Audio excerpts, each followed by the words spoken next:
Hi there, thanks for coming by PosterCentral.com's video blog today. I'm Pete Howard, and today we have just a gorgeous 1954 Rhythm and Blues concert poster.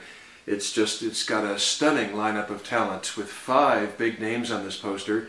80% of this poster is in the Rock and Roll Hall of Fame, 4 out of the 5.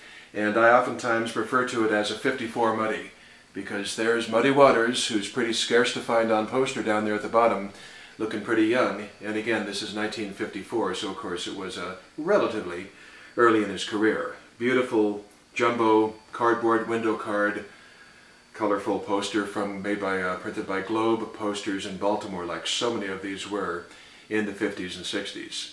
So here we have it, and by the way, the venue, I'll give you a top shot there, is from Chattanooga, Tennessee, and it's the Memorial Auditorium in Chattanooga. And obviously they felt the biggest star at the time was Ruth Brown. Perhaps she was. Take a look at her there. Ruth Brown. She was as hot as a pistol and then some. She was as hot as an artist possibly could be. By the way, when I mention chart positions for this poster, they will all pertain to the Billboard Rhythm and Blues R&B charts, because this is a 1954 poster and Billboard's pop charts, singles chart, didn't start till 55. So anyway, Ruth Brown was just, she was on fire. Her new 45, Mambo Baby, was headed straight for the #1 position in the country on the R&B charts. And her last 45, Oh What a Dream, which is mentioned right here on the poster in the center under her name, Oh What a Dream, that had been #1 for 2 months. #1 for 2 months. What a strong hit. In fact, she had, at this point, leading up to this poster, 11 straight top 10 hits, R&B hits. So that's why around Atlantic Records they called the company the house that Ruth built, because Ruth Brown really kept the cash flow healthy, that's for sure. So also what's interesting about the Ruth annotation is they say the sensational 5, 10, 15 hours girl here above her name. I should get a little bit closer. That was #1 for 7 weeks, a huge hit. But what's also funny is that right here, it says Love Contest, a total stiff. Her new single didn't go anywhere, but there it is on the poster. And then finally, what I found funny about this Ruth Brown annotation is they have just Mama in quotes.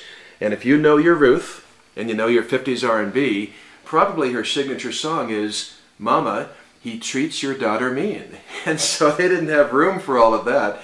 And Mama, by the way, on the record is in parentheses. So rather than He Treats Your Daughter Mean, which they couldn't squeeze in, they pulled out the one parenthetical word Mama and put it on here and assumed that serves as the song title for what would eventually become pretty much her signature song, her most famous, most recognizable song. So I think that's just pretty funny. I love these little anomalies and stuff on these old concert posters, and what the people putting them together. I think art director is too strong a term. People setting the type and setting the photographs, what was going through their head and how much they conferred with the artist's management, or if they just made decisions on the fly. So right under Ruth, we have quite a really blues legend, a little bit past his prime, been a couple of years since he charted, but Charles Brown was just the man back there, late 40s, early 50s.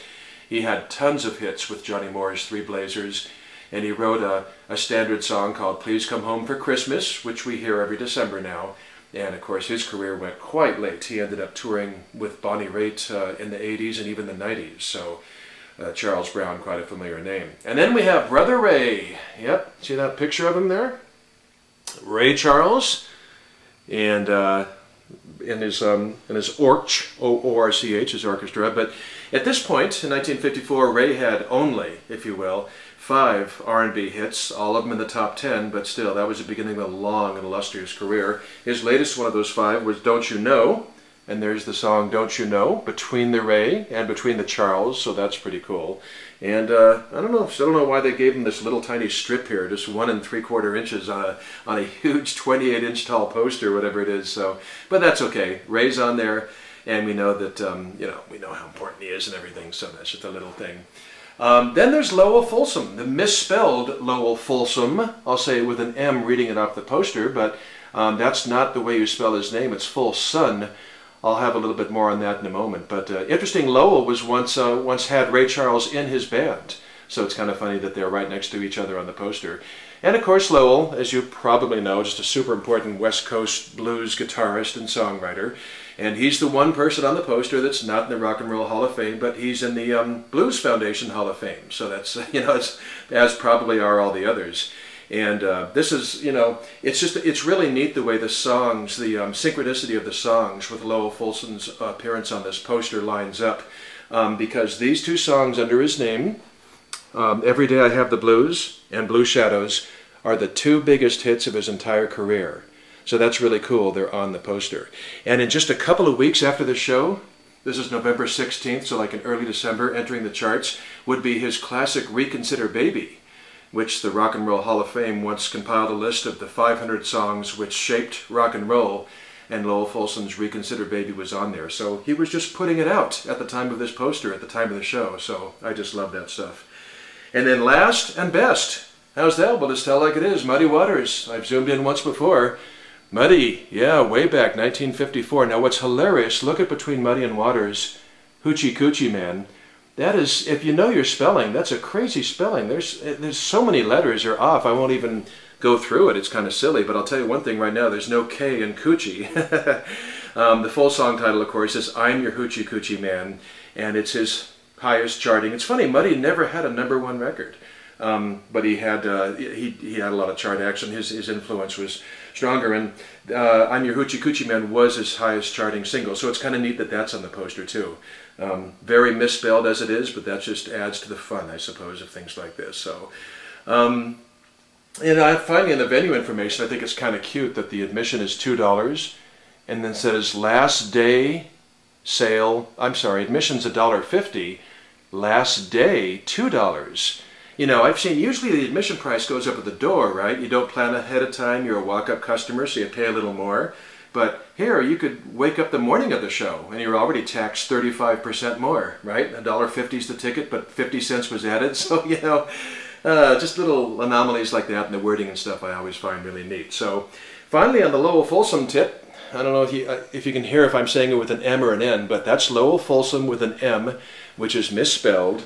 And then let's go back 1 year from 54, this poster, to 53. And when he's the headliner, they made sure they got the spelling right.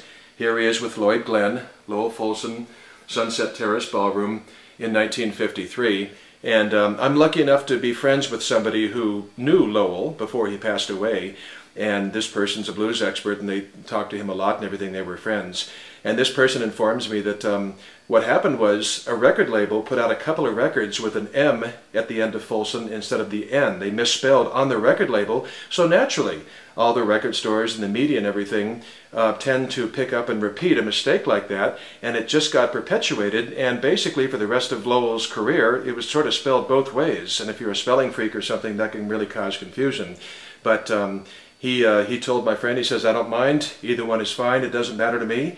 And the bank cashes my checks regardless of how they're spelled. Either way, I get the money. So as long as that happens, I guess you can spell it with a Z and everybody's fine. So anyway, some great early 50s R&B concert posters to show you here. That was a lot of fun.